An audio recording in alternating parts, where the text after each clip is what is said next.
প্রকাশ করছি। ভৌগোলিকভাবে আমরা ফিলিস্তিন থেকে অনেক দূরে হতে পারি, কিন্তু আজকের এই জনসমুদ্র প্রমাণ করে আমাদের এক একজনের হৃদয়ে বুকের ভেতরে বাস করে এক একটা ফিলিস্তিন, আমাদের হৃদয়ে বাস করছে এক একটা গাজা। এরপরই শুরু হয় এই পদযাত্রা ও প্রতিবাদ সম্মেলনের মূল আয়োজন ঘোষণাপত্র পাঠ। পত্রিকা সম্পাদক মাহমুদুর রহমান 4টি ধাপের 20টি প্রস্তাবের এই ঘোষণাপত্র পাঠ করেন।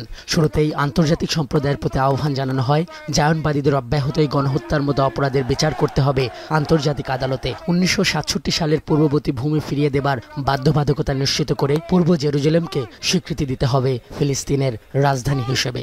যুদ্ধবিরতি নয়, গণহত্যা বন্ধে কার্যকর ও সম্মিলিত পদক্ষেপ গ্রহণ করতে হবে। কারণ এই মুহূর্তে বিশ্ব ব্যবস্থা যে ন্যায়ের মুখোশ পড়ে আছে, গাজার ধ্বংসস্তূপে সেই মুখোশ খসে পড়েছে।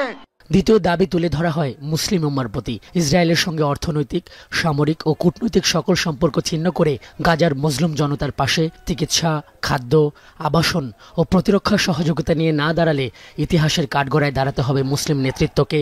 জায়নবাদের দোসর ভারতের হিন্দুত্ববাদী শাসনের অধীনে মুসলিমদের অধিকার হরণ, বিশেষ করে ওয়াকফ আইনে হস্তক্ষেপের মতো রাষ্ট্রীয় আগ্রাসনের বিরুদ্ধে ওআইসি ও মুসলিম রাষ্ট্রগুলোকে দৃঢ় প্রতিবাদ ও কার্যকর কূটনৈতিক অবস্থান নিতে হবে।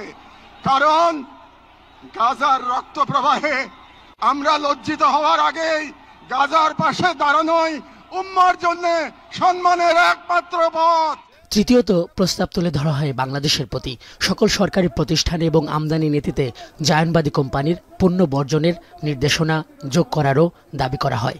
বাংলাদেশের জনগণ গাজার পাশে থাকার অঙ্গীকার করেছে, তাই রাষ্ট্রীয় পর্যায়ে নীরবতা এই জন আকাঙ্ক্ষার প্রতি অবজ্ঞার শামিল।